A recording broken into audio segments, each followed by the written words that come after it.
तो भैया ठाकुर जी की प्राप्ति में सबसे पहले आचार्य कृपा, ठाकुर जी की प्राप्ति में दूसरा त्याग, और त्याग भी आपके चाहने से नहीं होगा, ठाकुर जी अपने आप छुड़वाएंगे, अपने आप ही दूर करेंगे। और जो छूटे उसको छूटने दीजिएगा, सीधी बात है। आप पकड़ करके रखेंगे तो फिर ठाकुर जी को यह बात पता चल जाएगी, भाई या के चित्त में मोह विद्यमान है, ये छोड़ना ना है चारों है। जो छूटे,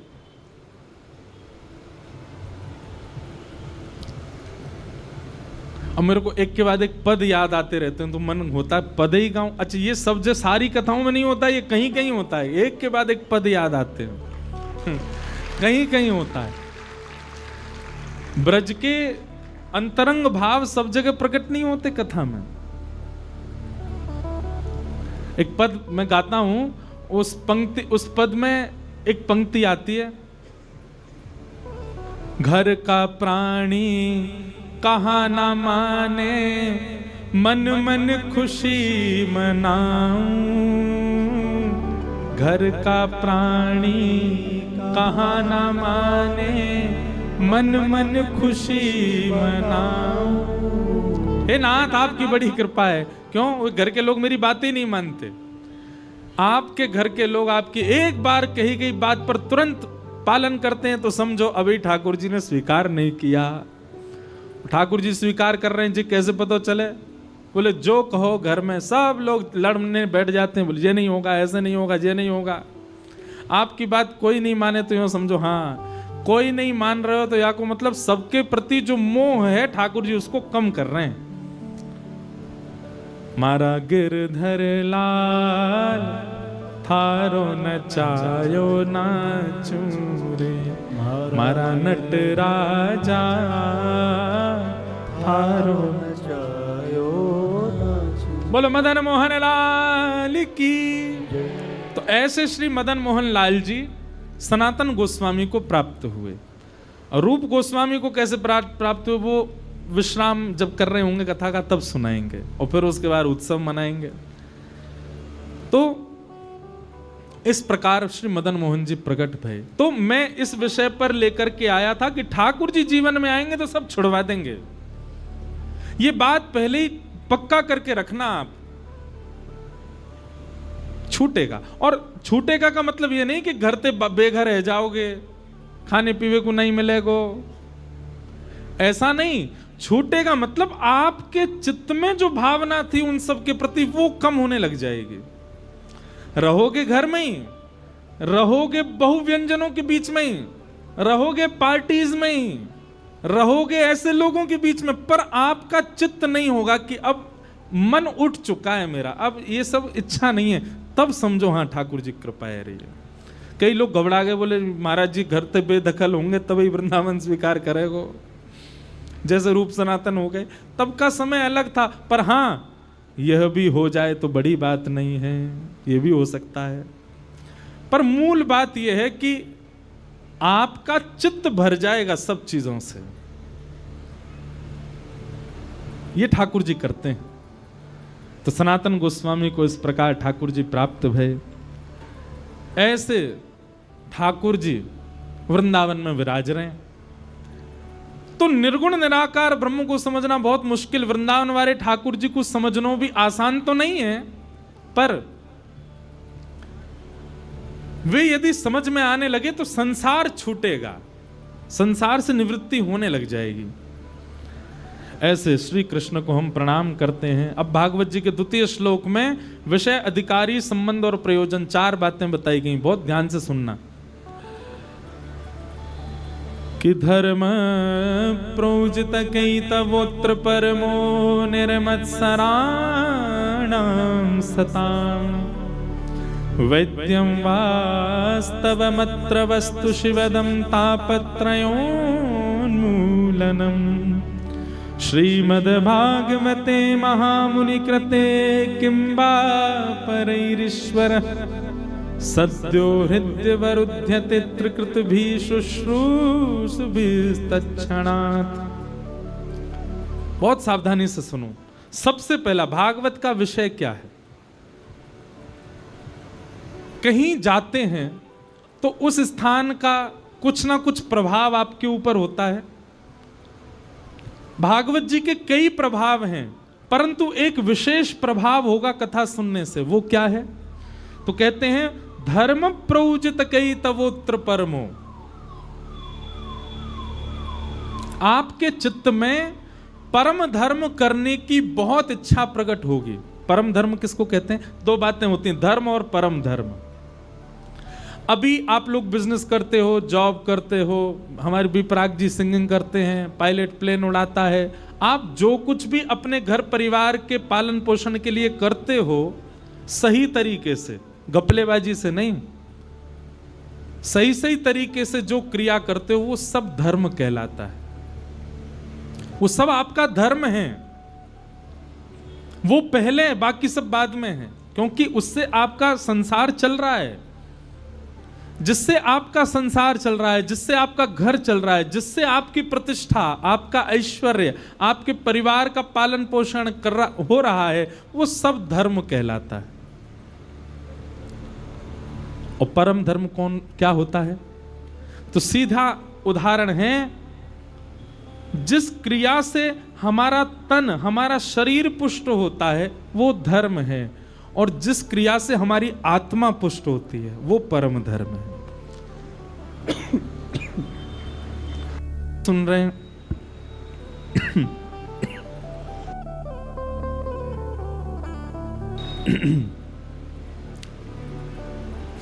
हमारी कथा करते करते ये हालत हो गई है। अनवरत चले ही रहे, यहां से वहां से वहां। तो क्या कह रहा था मैं? धर्म और परम धर्म, जिससे आपका संसार पुष्ट हो रहा है, जिससे आपका तन पुष्ट हो रहा है, वो सारी क्रिया धर्म है। और जिससे आपका मन पुष्ट हो रहा है, जिससे आपके विकार नष्ट हो रहे हैं, जिससे आपकी बुद्धि शुद्ध हो रही है, वो सारी क्रिया परम धर्म है। तो श्रीमद् भागवत क्या करती हैं? परम धर्म की स्थिति आपके चित्त में ज्यादा हो जाएगी। तराजू ऊपर नीचे होता है ना, जहां भार ज्यादा वहां की तरफ ज्यादा झुका रहता है। ठीक वैसे ही अभी हमारी स्थिति क्या है? धर्म और परम धर्म बराबर है, पर कथा सुनते सुनते क्या होगा? धर्म का पटला ऊपर जाएगा, परम धर्म का नीचे आएगा। मतलब जिससे मन पुष्ट हो, जिससे बुद्धि पुष्ट हो, जिससे विकार नष्ट हो, जिससे आत्मा शुद्ध हो, वो करने का ज्यादा मन करेगा। वृंदावन जाना ये धर्म नहीं है, ये परम धर्म है। क्यों? वृंदावन जाने से तन पुष्ट नहीं होता। वृंदावन में कई बार इतनी भीड़ होती है कि हमारा तन तो पूरा कुचल जाए। कई बार आप लोग अपने उन मित्रों को वृंदावन ले जाते हो जो कभी गए नहीं है। आजकल तो रील्स वील्स में देख दाख के लोग वृंदावन ज्यादा जाते हैं, और फिर वृंदावन जाकर के वहां की भीड़, वहां की गर्मी, वहां पे धूप ताप पड़ रही है महाराज, गाड़ियां घुसने नहीं दे रहे, पुलिस वालों ने बाहर ही रोक दी है। अब बताओ क्या करें? उस स्थिति में जो आपके संग में मित्र आदि गए हो कि भैया हम तो ठीक है, अब हमसे ज्यादा वृंदावन नहीं जाया जा सकता, व्यवस्थाएं बड़ी कम हैं यहाँ पे। ऐसा व्यक्ति कौन है? शरीर को प्रधानता देने वाला। वो वृंदावन में टिक नहीं सकता। उसको वृंदावन के स्वाद, वृंदावन के व्यंजन, वृंदावन की व्यवस्था, वहां पे मन लग ही नहीं सकता। पर मन से वृंदावन के स्वरूप को जानने वाला और धूप में भी खड़ा रहेगा, उसको उसमें भी आनंद है। राधा वल्लभ जी में, बिहारी जी में झोंका पड़ रहे हैं महाराज, पीछे से रेला का रेला पूरा धक्का दे रहा है, तब भी यूं लग रहा है एक झलक दिख जाए बिहारी जी की। क्यों? तन प्रधान नहीं है, मन प्रधान। वहीं थिएटर में मूवी देखने जाओ, आपकी सीट के आगे वाला खड़ा हो जाए तो ए भैया बैठ जा, बैठ जा, ए भैया तेरे हाथ जोड़े बैठ जा, पैसा देख के आए यार 3 घंटा की पिक्चर देखने। वहां तन प्रधान होता है तो आप सामने वाले को हटा दो। पर बिहारी जी में आप सामने वाले को नीचे नहीं करते, खुद ऊपर उठते हो कि ठाकुर जी दिखें, क्योंकि तन प्रधान नहीं है, वहां आत्मा प्रधान है। तो श्रीमद् भागवत क्या करती है? आपकी तन की जो प्रधानता है उसमें जो आप रमे हुए हो ना, उस स्थिति को कम करती है। फिर आप सम हो जाते हो, आप परम धर्म की ओर अग्रसित हो जाते हो। भाई 3 घंटा बैठ करके कथा सुनना ये सामान्य बात नहीं है। भगवान गीता में कहते हैं संसार में 2 काम सबसे कठिन, पहला स्वयं अध्ययन करना और दूसरा खुद मौन रह के दूसरे को सुनना। सबसे कठिन ये 2 काम। आप लोग सुन रहे हो, ये कम नहीं है, पर ये हो भी किस लिए रहा है? क्योंकि अभी आपका धर्म गौड़ हो चुका है, परम धर्म प्रधान हो चुका है, इसलिए आप अपनी आत्मा को विशेषता दे रहे हो और उसके सुख के लिए, मन के सुख के लिए। अब यहां बैठने में आपके तन को कोई सुख नहीं हो रहा होगा, लेकिन मन प्रसन्न हो रहा है, मन में सुख है, मन में आनंद है। यही भागवत जी का नियम है। अब ये जो 7 दिन तक आपके तन की स्थिति ना, ये अनवरत जीवन के लिए हो जाएगी, तब समझो कि हां अब कथा की कृपा हम पे हुई है। तो भागवत जी का विषय क्या है? धर्म प्रोजित कई तवोत्र परमो। दूसरी बात तो बहुत जरूरी है सुनने वाली। भागवत जी का अधिकारी कौन है? इस पंडाल में हजारों लोग बैठे हैं, लेकिन इन हजारों में अधिकारी कौन है कथा सुनने का? तो कहते हैं जो मात्सर्य दोष से रहित है, जिसके चित्त में मत्सरता नहीं है। मात्सर्य दोष किसको कहते हैं? किसी का रूप देख करके, किसी का गुण सुन करके, किसी की योग्यता जान करके आपको पीड़ा हो, इसी को मात्सर्य दोष कहते हैं। एक बात हमारी बहुत ध्यान से सुनना बंधुओं, कामी व्यक्ति भी एक समय पर भगवत प्राप्ति कर सकता है, क्रोधी व्यक्ति भी एक समय पर भगवत प्राप्ति कर सकता है, आदि आदि दोषों से युक्त व्यक्ति को भी भगवत दर्शन हो जाएगा, लेकिन ईर्ष्यालु व्यक्ति को ठाकुर जी नहीं मिल सकते। और आज की डेट में ईर्ष्या बहुत बढ़ गई है। आप किसी की योग्यता देख करके सहन नहीं कर पाते, किसी की श्रेष्ठता देख करके। और एक बात बताएं, बहुत ध्यानपूर्वक सुनना, ईर्ष्या करने वाले व्यक्ति के चेहरे का तेज चला जाता है। क्यों? जैसी किसी की योग्यता दिखता है तो योग्यता देख करके, योग्यता सुन करके उसके चित्त में एक ज्वाला सी जलती है। वैसे देखो, ईर्ष्या एक ना एक बार जीवन में सबको हुई है। इस संसार में ईर्ष्या से कोई नहीं बचा, यहां बैठे सबको भी हुई है। ईर्ष्या जब होती है तो आपने देखा है आपके नेत्रों के अंदर, आपके मुखमंडल पर, आपकी छाती में एक अलग सी अनुभूति होती है। किसी को सुंदर देख लिया, किसी की योग्यता देख ली, किसी को बहुत पॉपुलर देख लिया, या किसी हमारे संग पढ़ता था, फेल होता था, और आज देखो इतनी बड़ी कंपनी चला रहा है। मन में एक ईर्ष्या आ गई ना।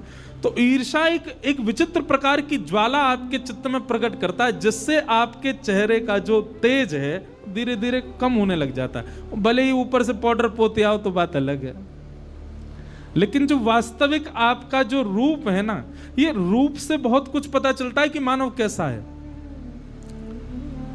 कामी, क्रोधी, लोभी, मोही, सब आपकी आकृति बता देती है चेहरे की।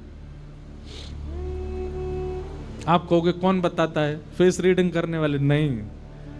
भजन करते करते करते आप नाम जप इतना कर लो, नाम जप का ये प्रभाव हो जाएगा कि आप फिर जिसको देखोगे ना, आप अपने आप आकलन लगा लोगे, इसके चेहरे के हाव भाव से लगता है इसमें क्रोध बहुत है। ये विवेक बुद्धि जागृत हो जाती है भजन से।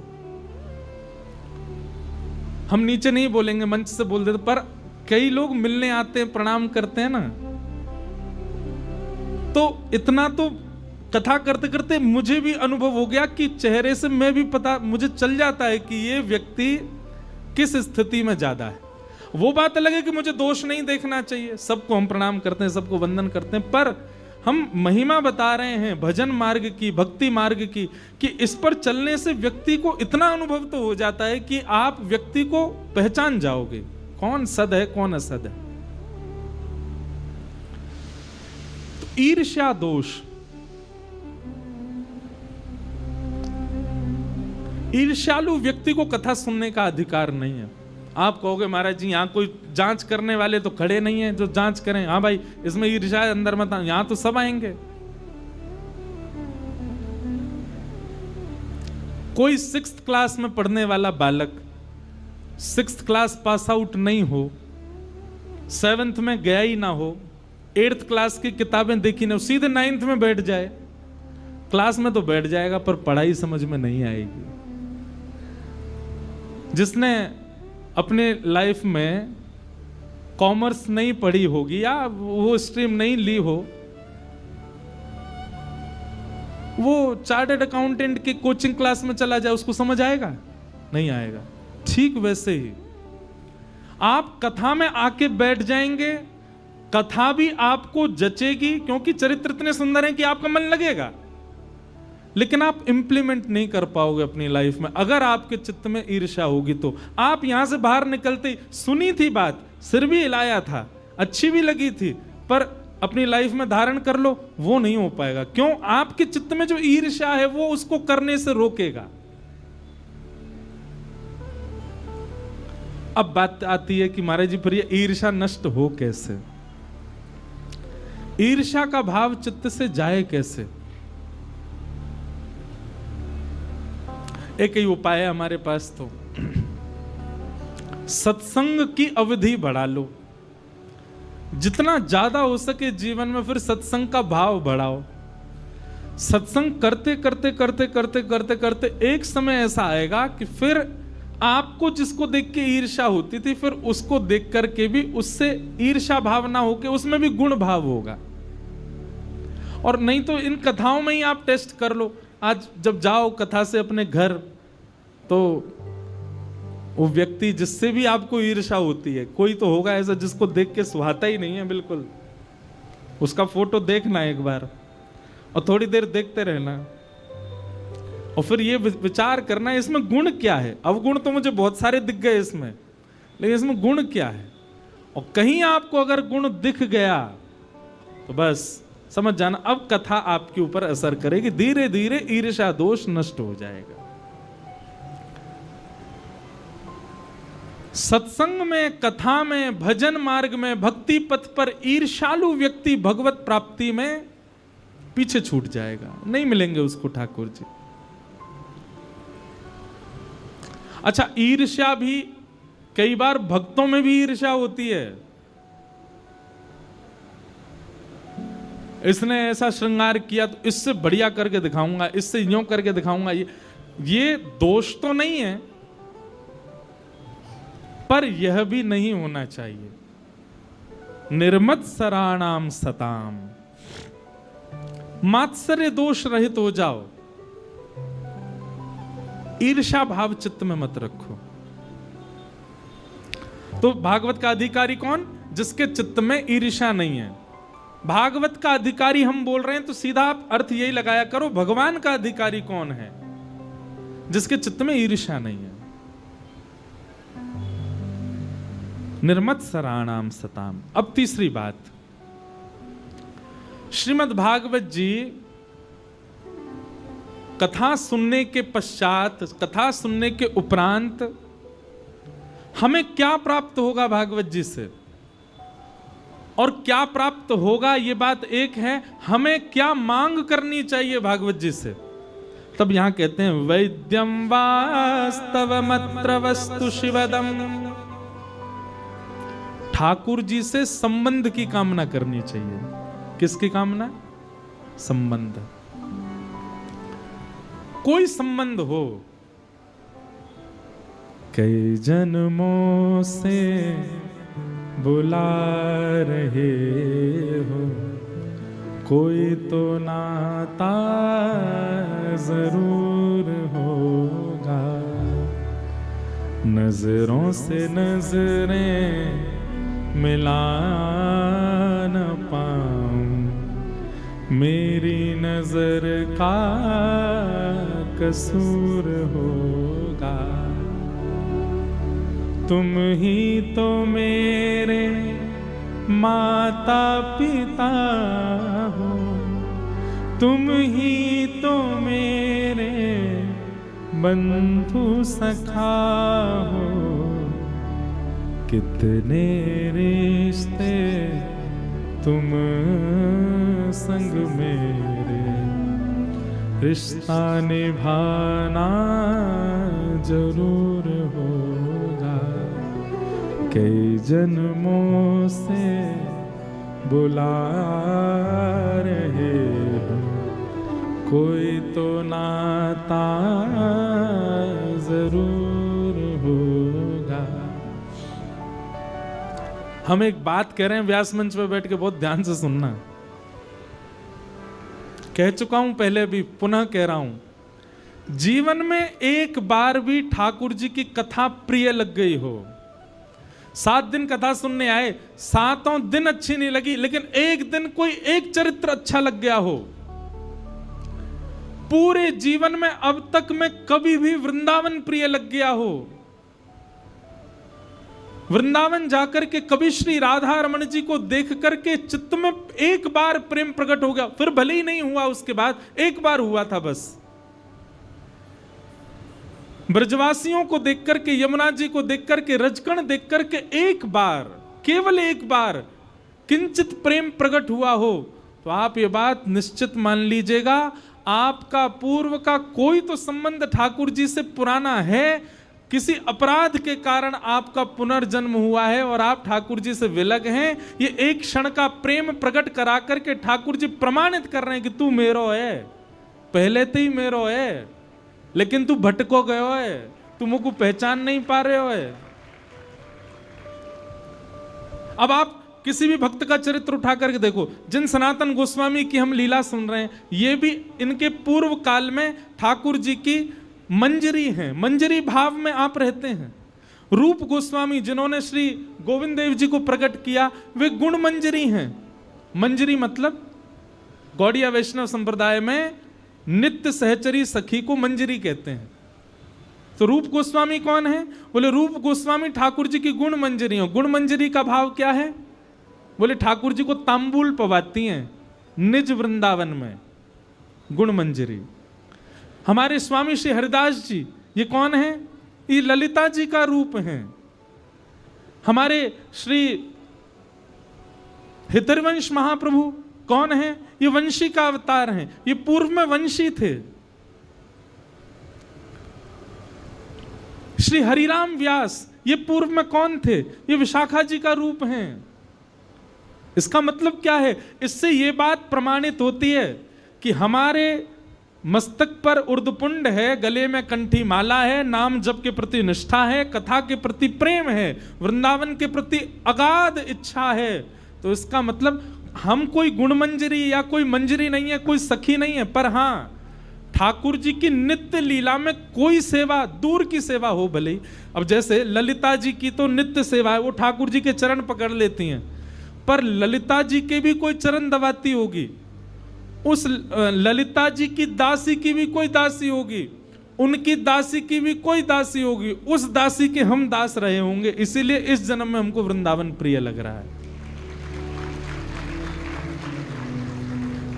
हम अपनी बताएं, जो अष्ट सखा है ना, इनकी बड़ी कृपा है हमारे ऊपर। अष्ट सखा तो हो ही नहीं सकते,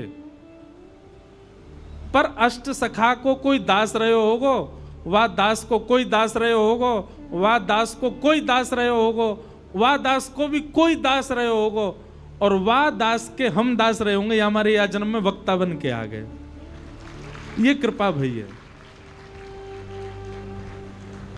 और तभी इनके पदन के प्रति जो रुचि है, इनके भाव के प्रति जो रुचि है, जो भाव मंच पर मुझे कई बार खुद नहीं पता होता ये भाव कैसे प्रकट हो गया, तब इसका अभिमान नहीं करना है अपने चित्त पर कि ये भाव प्रकट हो गया, ये प्रेम प्रकट हो गया, तो इसका मतलब हम बहुत ऊंचे भक्त हैं ठाकुर जी। नहीं, बल्कि ठाकुर जी के आगे अनुग्रह करना चाहिए। कोई अपराध बना था ना मेरा, जिसके कारण अब मुझे भटकना पड़ रहा है नाथ। बस प्रयास करूंगा कि इस जन्म में एक क्षण भी आपको भजे बिना, आपको देखे बिना, आपको कहे बिना व्यतीत ना करूं। एक दिन भी मेरा ऐसा व्यतीत ना हो जिस दिन आपको याद ना करूं नाथ।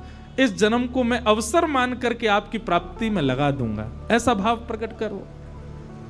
पर हम एक बात आपको ये बताना चाह रहे हैं कि आपको ठाकुर जी यदि प्रिय लग रहे हैं तो इसमें आपने कुछ नहीं किया है, आपका संबंध है पूर्व से कोई उनसे, वो खोजने की जरूरत नहीं है क्या है, पर अपना रुझान देखो कहां की ओर है। जैसे हमारा रुझान अष्ट सखाओं में है, तो सभी भक्तों पर अष्ट सखाओं में विशेष है। आपका रुझान कहां की ओर है? किन आचार्यों के प्रसंग में आपको सुख मिलता है, किन के भाव में आपको आनंद आता है? वहीं के कोई दास परंपरा के आप पूर्व जन्म के रहे हो, पूर्व जन्म में आपने आस्वादन किया है श्री कृष्ण का, इसीलिए इस जन्म में आपको प्रिय लग रहे हैं।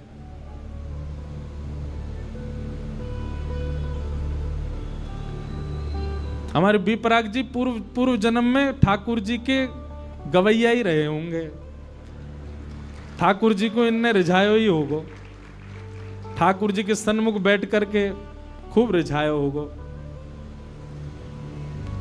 इसीलिए इस जन्म में श्री जी इतनी प्रिय हैं। इतना सब कुछ मिल जाने के बाद व्यक्ति भक्ति भाव नहीं करता।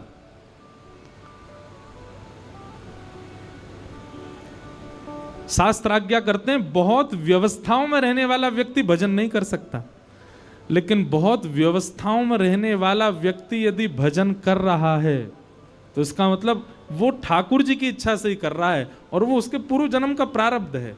तो ये निश्चित ही पूर्व जन्म से ही ठाकुर जी को सुनाते आए होंगे, और इस जन्म में जो इनका रुझान ठाकुर जी के प्रति, कथा के प्रति, श्री जी के प्रति बरसाने के, मुझे एक दिन बोले, अब ये कोई ऐसा नहीं कि आपको यहां से जो भी कहा जा रहा वो इसलिए क्योंकि बहुत लोग प्रेरणा मान करके जीवन में उतारते हैं, इसलिए यहां से हम सबकी बात कहते हैं। एक दिन आपका फोन आया, महाराज जी अमेरिका से लौट करके आए। मैंने की तो मैं तो महाराज जी ऐसे छटपटा रहा था कि कब मेरा शो पूरा हो और मैं भारत जाऊं। बोले भारत के लिए तो छटपटा है, भारत में भी मेरा ये था भाई गाड़ी लगाओ और एयरपोर्ट पर सीधे पहले बरसाने जाऊंगा, और बरसाने जाकर के मैंने की तो फिर बोले बरसाने जाके पहले श्री जी को निहारेंगे और फिर महाराज जी वहाँ पे हमारा पेट हो गया है गड़बड़, वहाँ भोजन पानी बढ़िया मिला नहीं, श्री जी के चरणों की प्रसादी पाएंगे तब मन में शांति होगी। बोले पहला कवल जैसी श्री जी की प्रसादी का डाला, मैं आपको बता नहीं सकता, ऐसा लगा कि मानो वैकुंठ में आ गया हूँ, गोलोक धाम में आ गया हूँ। मैंने कहा बताओ कहाँ लोग भागे जा रहे हैं विदेशों में, और आप विदेश से भाग के आ रहे हो कि हमें वृंदावन चाहिए।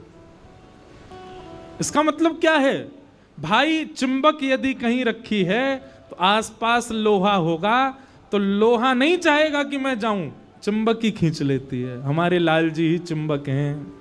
अपने मन से जो जा रहा है वो अलग विषय है, पर जिसको ठाकुर जी खींच रहे हैं, जो खूब व्यस्त है फिर भी ठाकुर जी खींच रहे हैं, तो समझ लो कि बस ठाकुर जी पकड़ ही रहे हैं, वागू बुला ही रहे हैं, ठाकुर जी खींच रहे हैं। वैद्यम वास्तवमत्र वस्तु शिवदम। श्रीमद् भागवत जी की कथा सुनने का केवल एक प्रयोजन होना चाहिए कि हमें ठाकुर जी से कोई संबंध मिले। और बंधुओं, उस संबंध को आप आज ही बनाइए। चलो आज विचार कर लो, आपको क्या लगता है ठाकुर जी को देखते हो तो कौन दिखता है आपको? पहले दर्शन में भगवान दिखते हैं, लेकिन दूसरे दर्शन में आपको कौन दिखते हैं? आपको सखा दिखता है, आपको प्रियतम दिखता है, आपको लाला दिखता है, आपको मित्र दिखता है, कौन दिखता है? विचार करो, और विचार करके फिर जो दिखता है उस संबंध को आज से प्रमाणित करो। ठाकुर जी से संबंध बनाओ। अगर ठाकुर जी से संबंध नहीं बनाया, केवल उनको भगवान मान करके भजते रहे, तो आप कहीं ना कहीं भक्ति के उस चरम सुख से दूर ही रह जाओगे, वंचित रहोगे। ठाकुर जी से कोई संबंध बनाओ, ठाकुर जी को अपना कोई मानो, और वो खुद से पूछो क्या लगते हैं आपको। एक व्यक्ति आया मुझसे ऑस्ट्रेलिया में मिलने, तो मेरे से बोला महाराज जी मेरा ठाकुर जी से बड़ा विचित्र संबंध है। मैंने कहा क्या? बोले ठाकुर जी मेरे दामाद लगते हैं। मैंने कहा दामाद कैसे? बोले मुझे इतने प्रिय नहीं है पर मेरी बेटी को बहुत प्रिय है, वो उनको प्रियतम मानती है, पूरे दिन घूमते, तो ठाकुर जी मेरे दामाद हैं। मैंने कहा वाह भैया ससुर जी जय हो, तो प्रणाम। लेकिन हम उसको ये बोल के आए, मैंने कहा सुन अब जीवन भर इस संबंध को निभाई हो। तो फिर मुझसे बोला तो फिर मैं आशीर्वाद दे सकता हूँ ठाकुर जी को? मैं दो, कोई दिक्कत नहीं। हमारे ब्रज में तो खूब आशीष देते हैं ठाकुर जी को, आशीष के पद गाए जाते हैं। चिरजीवो गोपाल रानी तेरो, चिरजीवो गोपाल। हम सब तो आशीष देते हैं, हर उत्सव में आशीष मिलता है ठाकुर जी को। मैंने कहा भाई खूब आशीष दो। तो बड़े विचित्र संबंध बनाते हैं लोग ठाकुर जी से, पर संबंध बनाओ। पूछो स्वयं से क्या लगते हैं आपको ठाकुर जी, कौन दिखता है आपको जब उनको दिखते हो? और क्षमा करना, केवल भगवान दिखते हैं तो फिर अभी पीछे ही हो आप। और एक बात और बताएं आपको, जिसको केवल भगवान दिखते हैं उसकी दूसरी दृष्टि में हम दावे से कह रहे हैं उसको पाषाण ही दिखता है। उसको यही लगता होगा कि कोई मूर्ति खड़ी है सामने। ठाकुर जी को भगवान भाव नहीं, ठाकुर जी को कोई अपने प्रिय भाव से देखो और फिर उस संबंध को स्थापित करो, उस संबंध को व्यवस्थित करो।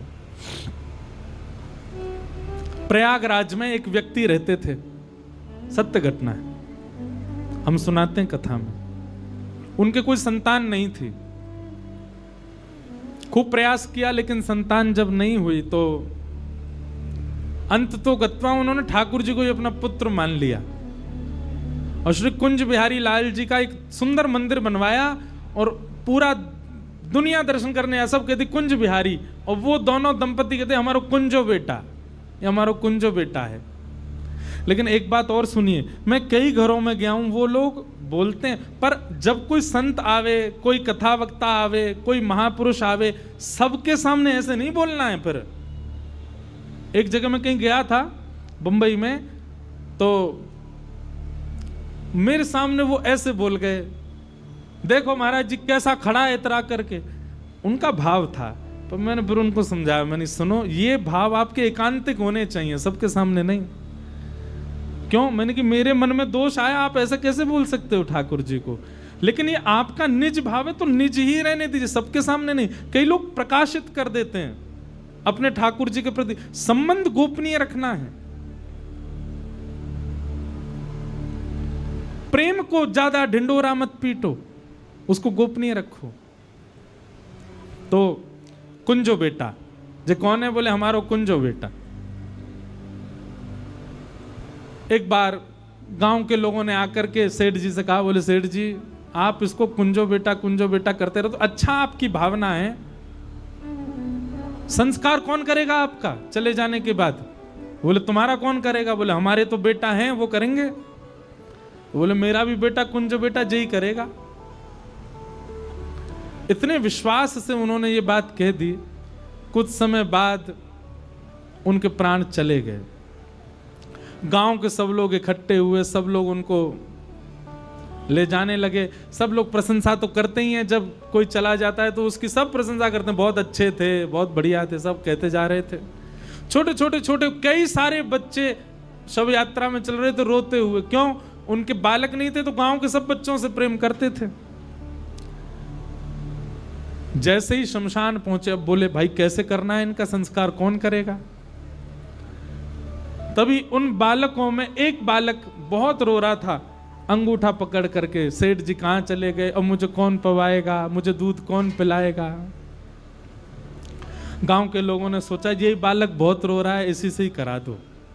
और भाई हमारे गांव के सेठ जी, हम सब करेंगे इनके 13 दिन तक जो भी लीला होगी, हम ही परिवार हैं इनका, गांव का ही एक बालक है, इसी से करा दो। उस बालक से सेठ जी का संस्कार हो गया। संस्कार करने के बाद यमुना जी में स्नान के लिए सब लोग बोले भाई गोता लगाओ, एक एक गोता लगा के घर चलो। सब लोग गोता लगाने के लिए गए। जैसे ही उस बालक ने गोता लगाया, सब लोग बाहर खड़े थे, निकलेगा, वो निकला ही नहीं बाहर। गोताखोरों ने खूब ढूंढा, नहीं मिला। तभी एक वृद्ध सेठ जी का मित्र वो बोला बोले सेठ जी कहते थे मेरा संस्कार कुंजो बेटा करेगा। ये कुंज बिहारी तो नहीं थे। अरे दौड़ के चलो सेठ जी के मंदिर में कुंज बिहारी को जाके देखो। सब दौड़ करके गए तो कुंज बिहारी लाल जी को देखा तो सिक से लेकर के नख तक वो जल निमग्न थे और पूरा यमुना जी का जल उनके अंग से गिर रहा था, मानो गोता लगा करके आए हों। ऐसे हैं ठाकुर जी। आप भूल सकते हैं कि आपने क्या संबंध माना है ठाकुर जी से, लेकिन ठाकुर जी को एक बार आपने बता दिया, ठाकुर जी नहीं भूलते। ठाकुर जी सदा याद रख और निभाते भी हैं।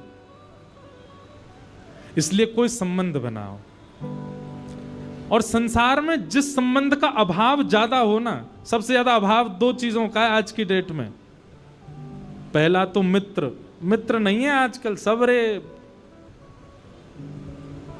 बस पैसा खर्च करवाने वाले हैं और आपको धोखा देने वाले, मित्र कोई नहीं है। मित्र का संबंध, और दूसरा प्रेमी का संबंध।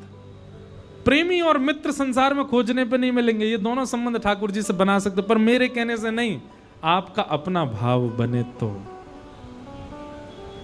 पूछिए क्या लगता है आपको ठाकुर जी को देख के, कौन दिखते हैं आपको, वही संबंध बनाओ।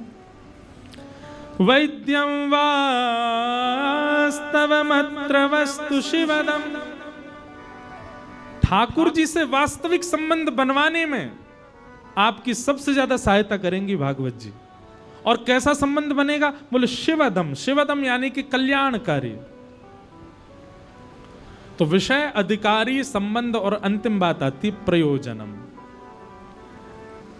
तो प्रयोजन क्या है, तापत्रयोन्मूलनम।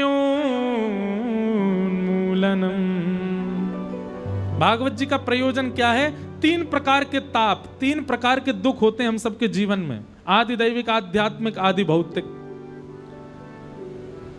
पहले भी बोल चुका हूं कि कथा ताप निवृत्त करती है। इसका मतलब यह नहीं कि आपके जीवन में संकट नहीं आएंगे। आप हनुमान चालीसा पढ़ करके गाड़ी में बैठ करके निकल जाओगे, इसका कारण यह नहीं होता कि फिर आपकी गाड़ी पंचर नहीं होगी या आपकी यात्रा मंगली होगी। जैसी भी यात्रा हो, आपका चित्त सम रहेगा।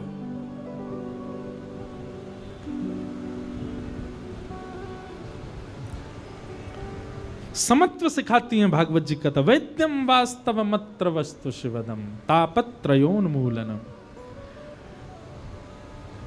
श्रीमद्भागवते महामुनि कृते किं वा परैरीश्वर सद्यो हृद्यवरुध्यते त्रिकृतिभिः शुश्रूषुभिस्तत्क्षणात्।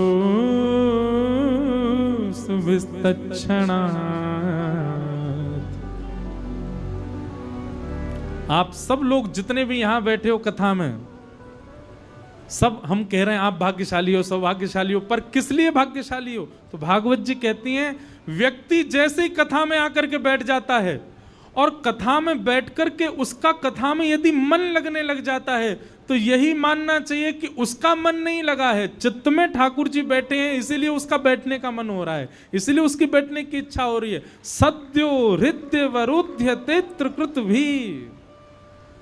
कथा सुनने की इच्छा मात्र से कथा में रुचि बढ़ना, ये कब होता है? बोले ठाकुर जी बैठ गए चित्त में।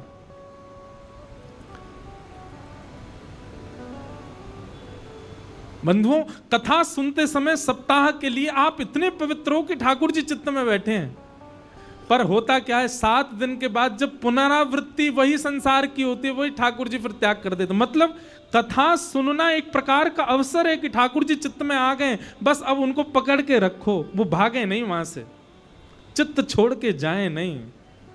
उसके लिए उपाय एक ही है कि जो सुना, कथा में जब तक बैठे तब तक ठाकुर जी चित्त में हैं, पर बाहर जाती आप सुनी हुई बात को जब अनसुना करके वही दोहराते हैं जो संसार का है, ठाकुर जी चले जाते हैं।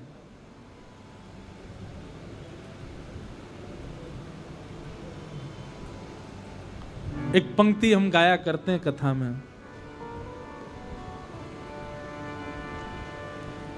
बना के हृदय में हम प्रेम मंदिर। बहुत सुंदर भाव है। कन्हैया कन्हैया पुकारा करेंगे, लताओं में ब्रज की गुजारा करेंगे। कन्हैया कन्हैया। नेत्र बंद करके गाओ, श्री राधा रमण लाल, राधा वल्लभ लाल का स्मरण करके गाओ।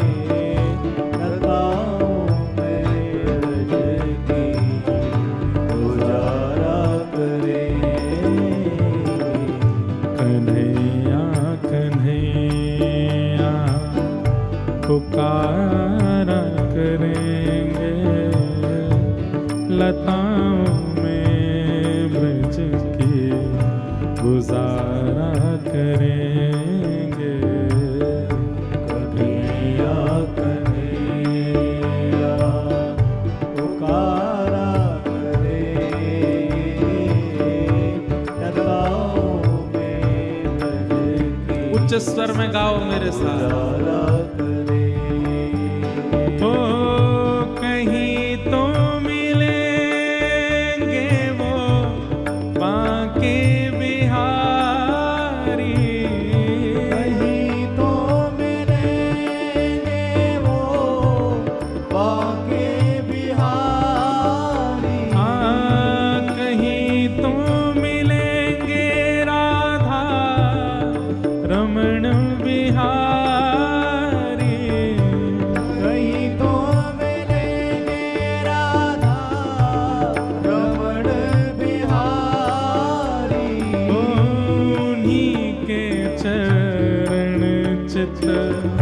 लगाया करेंगे, उन्हीं के चरण चित लगाया करेंगे। उन्हीं के चरण चित लगाया करेंगे, उन्हीं के चरण चित लगाया। भाव से कैसे? कन्हैया कन्हैया पुकारा करेंगे, लताओं में ब्रज की गुजारा करेंगे। कन्हैया कन्हैया पुकारा करेंगे, लताओं में ब्रज की गुजारा। श्री वृंदावन बिहारी लाल की हो।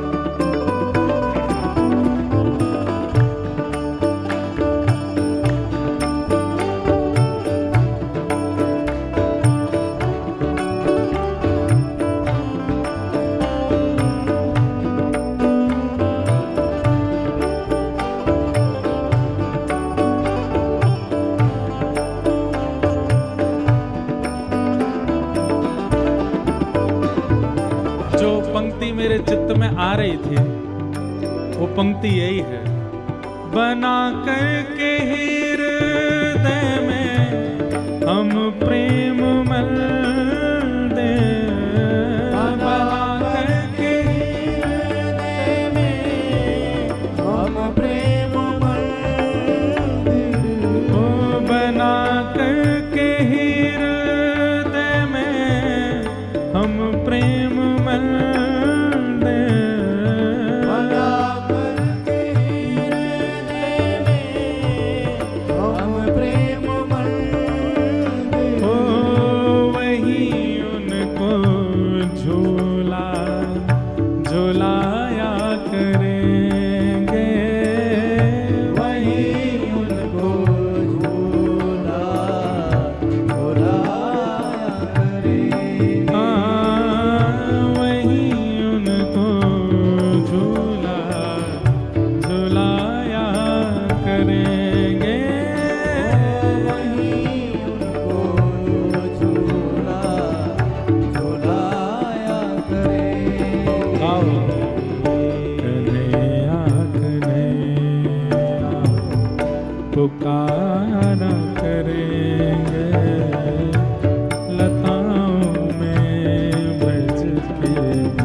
बांके बिहारी, जो रूठेंगे हमसे वो बांके बिहारी, जो रूठेंगे हमसे वो वल्लभ बिहारी, रूठेंगे हमसे वो वल्लभ बिहारी।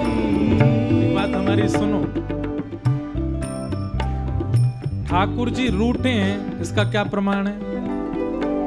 अगर आपने कोई अपराध किया है तो आप समझ ही जाओगे कि ये मैं अपने अपराध का भोग रहा हूं। अभी मैंने पूर्व में ऐसा किया था, ये इसीलिए मेरे साथ अभी जो हो रहा है वो मेरे पूर्व का कोई कृत्य है जो मैं भोग रहा हूं। लेकिन आप अगर प्रेम लक्षणा भक्ति में हो, जितनी संख्या यहां बैठी सब प्रेम लक्षणा भक्ति वाले हैं, आप प्रेम लक्षणा भक्ति में हो और इस भक्ति पथ पर आने पर ठाकुर जी आपसे रूठ गए, ये इसमें कैसे पता चले?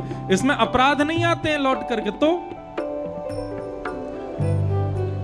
आप जैसा चाहते हो वैसा आपको मिलने लग जाए तो समझ जाओ ठाकुर जी रूठ गए। आपने जो सोचा, जहां सोचा वहां चले गए, समझ जाओ ठाकुर जी रूठे बैठे हैं। जैसे कई बार प्रेमी यदि रूठ जाता है तो उसका प्रेमी उसको सब देगा। जैसे पति रूठा हो या पत्नी रूठी हो तो पति को भोजन भी देगी, चाय भी देगी, पानी भी देगी, टिफिन भी लगाएगी, कपड़े भी प्रेस करेगी, सब कर, पर बात नहीं करेगी। रूठने पर वो सारे काम बल्कि टाइम पे और करेगी। और दिन तो भले लेट कर दे, पर जिस दिन रूठी होगी उस दिन पहले ही उठ के बना देगी भोजन। रूठी है। ठाकुर जी जब रूठ जाते हैं किसी प्रेम करने वाले से तो उसकी मनचाही हर वस्तु दे देते हैं उसको, ले जा खुश रह तू। हम लोगों को लगता है कि वृंदावन नहीं जा पा रहे, ठाकुर जी रूठे भई हैं, श्री जी रूठी भई हैं। नहीं, ठाकुर जी का रूठना अलग है। आपका वृंदावन का मन बना और तुरंत व्यवस्था हो गई, चले गए तो समझो रूठे हैं। लेकिन आपका जाने का मन बनना, योजना ही नहीं बन पा रही, कभी कोई रुकावट, कभी कोई रुकावट, कभी कुछ, तब समझो ठाकुर जी प्रसन्न है, खेल रहे हैं मेरे संग, आने नहीं दे रहे हैं। ठाकुर जी का रूठना अलग है। ठाकुर जी रूठते हैं तो सब दे देते हैं, जो चाहोगे सब ले जाओ, मेरा पीछा छोड़ लेके चल भाग यहां से। लेकिन ठाकुर जी जाकू पकड़ के रखें, वाकू के ना ना ये तो नहीं दूंगा, ये तो मैं खाऊंगा, ये तो मेरा है, मैं अपने पास रखूंगा, तो वही दूंगा जो तेरे काज जरूरी है। इसलिए भैया आपकी मन चाही मनोकामना छठ में पूरी हो जाती है तो समझ जाओ बिहारी जी रूठे हुए हैं। तब क्या करो? जो रूठेंगे हम से वो बांके बिहारी, जो रूठेंगे हमसे वो बांके बिहारी, जो रूठेंगे हमसे वो रमण बिहारी, जो रूठेंगे हमसे वो रमण बिहारी। चरण पड़ उन्हें हम मनाया करेंगे, चरण पड़ उन्हें मनाया करेंगे, चरण पड़ उन्हें हम मनाया करेंगे, चरण पड़ उन्हें मनाया आओ सब लोग। ओ कन्हैया कन्हैया पुकारा करेंगे, लताओं में ब्रज के गुजारा करेंगे। कन्हैया कन्हैया पुकारा करेंगे, लताओं में ब्रज की गुजारा करेंगे। ओ